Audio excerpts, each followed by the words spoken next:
할렐루야. 오늘 둘째 날 오신 여러분들 주의 이름으로 축복을 드리고, 또 특히 인터넷으로 많은 분들이 동참하고 있는 줄 아는데 동일한 복과 은혜 주시기를 주의 이름으로 사모합니다. 오늘 둘째 날, 오늘 주님께서 십자가상에서 하셨던 두 번째 말씀, 내가 진실로 내게 이르노니 오늘 내가 나와 함께 낙원에 있으리라 라고 하는 이 말씀을 함께 나누면서 교훈을 얻고, 또 이 시대를 살아가는 저와 여러분이 하나님의 은혜를 사모하는 귀한 시간 될 수 있기를 주 이름으로 축복합니다.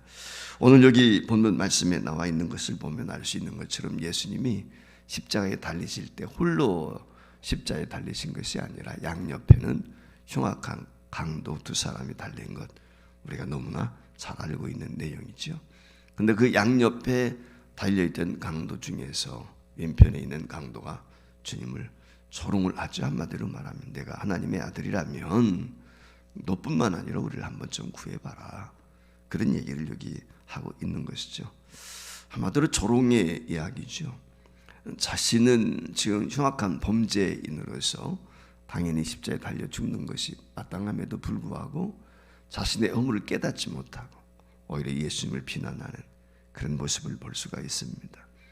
그때 이제 오른편에 있던 강도가 그 왼편에 있는 강도를 꾸짖습니다. 너나 나는 흉악한 죄를 지었기 때문에 오늘 이와 같이 십자가에서 형벌을 받는 것이 마땅하다. 그러나 예수님은 우리와 같지 않다 라고 하는 것을 오늘 여기 말씀을 합니다.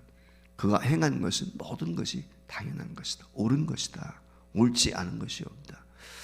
이 강도가 예수님에 대해서 어떤 이야기를 듣고 이와 같은 이야기를 했는지는 자세히 알 수가 없죠. 이름도 없기 때문에 누군지도 자세히 알 수 없지만은 어쨌거나 이 사람이 하나님을 두려워하는 마음이 있어요. 이 사람이 어떤 죄를 지었는지 그건 자세히 알 수가 없죠. 이제 유대인들뿐만 아니라 이 로마인들의 관점에서 보면은 매국노라든지 반역을 했다든지 어떤 혁명을 운동을 일으켰다든지 정말 살인 사건이나 끔찍한 그런 흉악한 범죄자가 아니면 십자가에 매달리지 않는단 말이죠. 그러니까 왼편에 있는 강도, 오른편에 있는 강도가 행한 짓이 다를 수는 있죠. 그러나 로마의 법에 의하면 이들은 사형에 해당이 되기 때문에 십자가에 달리게 되었을 것이란 말이죠. 그런데 중요한 건 뭐냐면 오른쪽에 있는 강도가 오늘 여기 말씀을 통해서 알 수 있는 것처럼 하나님에 대한 두려움이 있습니다. 그리고 예수님에 대해서 그가 행한 일들을 다 옳은 것으로 그렇게 인정을 하고, 한마디로 말하면 이 얘기는 믿음이 있다는 거예요. 그래서 주님께 하나님의 나라에 이를 때 나를 좀 기억해 주세요, 왼편에 있는 강도를 꾸짖으면서 그렇게 이야기를 했거든요. 그랬을 때 그 강도의 이야기를 받아서 예수님이 내가 오늘 나와 함께 낙원에 있을 것이다 라고 하는 말씀을 주고 있습니다. 그러니까 이 오른편에 있는 강도가 죽어가면서 마지막으로 예수님을 향해서 주의 나라에 이를 때 나를 생각해달라 라고 하는 그 자체를 신앙 고백으로 받은 거죠. 그래서 예수님께서 오늘 내가 나와 함께 낙원에 있다 라고 하는 것은 오늘 여기 말씀을 하신 것입니다. 그러면 오늘 이 말씀이 오늘 저와 여러분에게 이 시대를 살아갈 때 어떤 말씀으로 우리가 받아야 될까? 첫 번째 기억해야 될 것은 저와 여러분은 바라보는 삶, 특별히 낙원을 사모하고 바라보는 삶을 살아야 된다 라고 하는 것을 먼저 저와 여러분이 기억했으면 좋겠습니다. 낙원이란 말의 뜻이 무슨 말입니까? 우리가 한문으로 아마 그 풀이한다면 즐거운 낙자를 쓰는 것이 아니겠습니까? 그러니까 이 낙원이란 말의 의미는 더할 나위 없는 기쁘고 즐거움이 있는 아름다운 곳이다, 그렇게 우리가 이야기할 수 있을 것입니다. 흔히 파라다이스라고 이렇게 이야기를 하죠. 그러나 이 땅에는 사실 파라다이스가 없습니다. 세상의 모든 사람들은 낙원을 사모하죠. 파라다이스를 참습니다. 한마디로 말하면 사막에서 오아시스를 찾는 것처럼 그와 같이 쓸만한 곳, 자신들이 좋은 것을 사모하고 찾는단 말이죠. 그것이 돈이고 명예고 권력이고 지식이고 자신의 어떤 출세를 위해서 성공하게 되면 그것이 자신들에게 파라다이스가 될 것이라고 착각을 하는 것이죠. 그러나 이 땅에 파라다이스는 없습니다. 이 땅의 모든 것은 신기루와 같은 것입니다. 여러분 잘 아는 것처럼 사막의 길을 갔다가 목마르게 될 때 허상을 바라보게 되는데 그게 뭐냐면 신기루예요. 눈에 나타나 있는 현상을 바라보고 갑니다.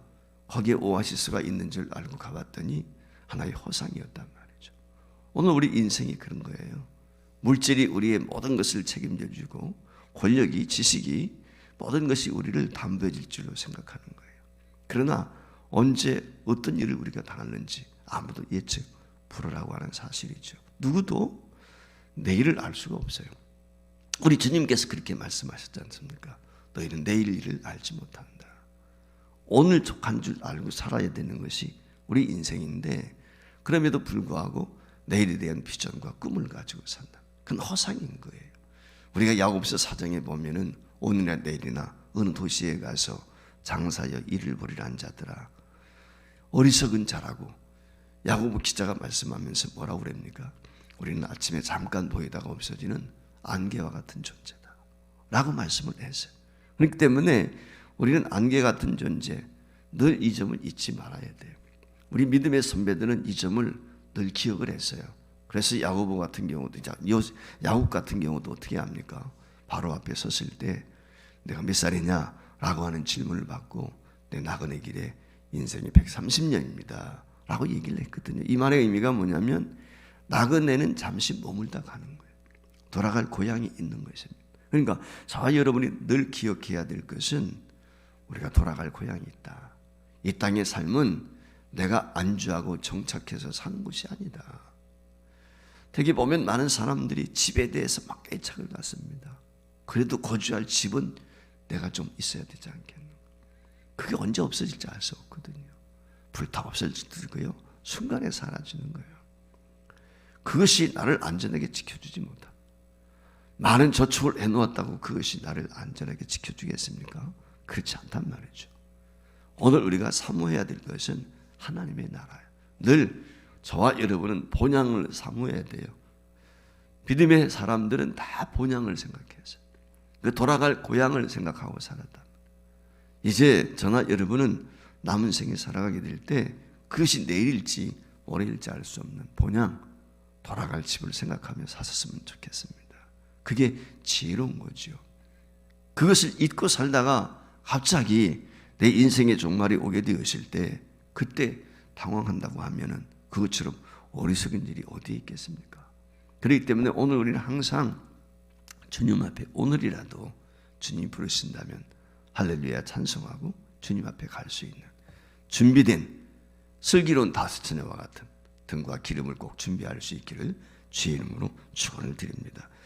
주님께서는 저와 여러분을 향해서 이미 이처럼 영원한 낙원 파라다이스를 정말 신기루가 아닌 영원한 집을 준비해 놓고 계십니다. 요한복음 14장 2절 3절 말씀에 보면 화면에 뜬 것처럼 주님이 이렇게 말씀을 하셨어요. 우리 같이 읽어볼까요? 내가 너희를 위하여 거처를 예비하러 가노니 가서 너희를 위하여 거처를 예비하면 내가 다시 와서 너희를 내게로 영접하여 나 있는 곳에 너희도 있게 하리라. 할렐루야.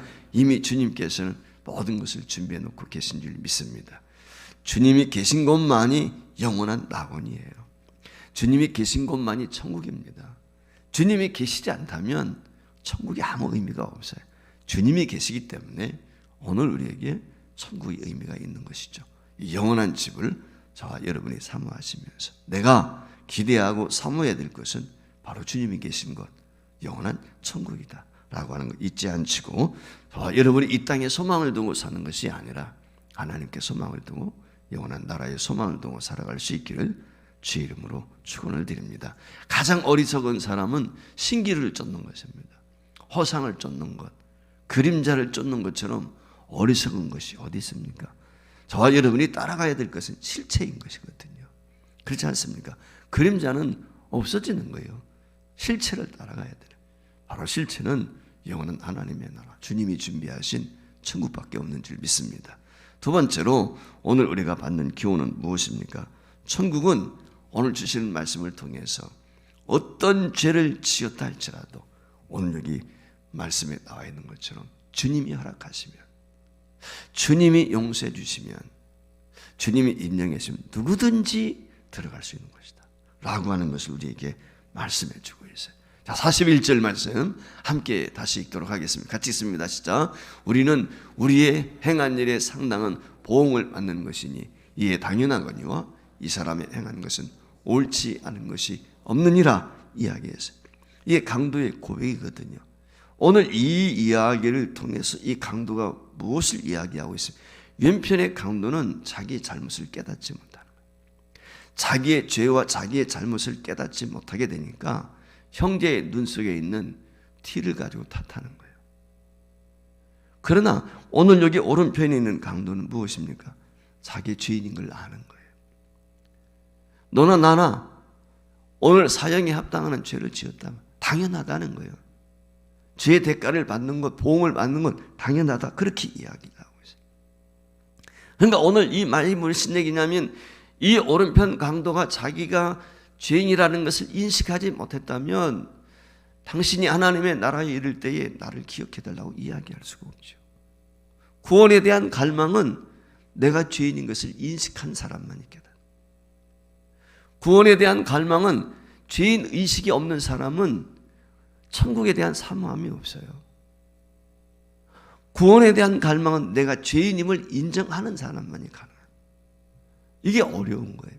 오늘날 왜 예수를 안 믿습니까? 사람들이 죄인인 것을 모르는 거예요. 나만 죄 졌는가? 죄를 짓고 살면서도 그런 생각 속에 사는 거지요. 그러니까 회개하지 않습니다. 돌이키지 않는 것입니다.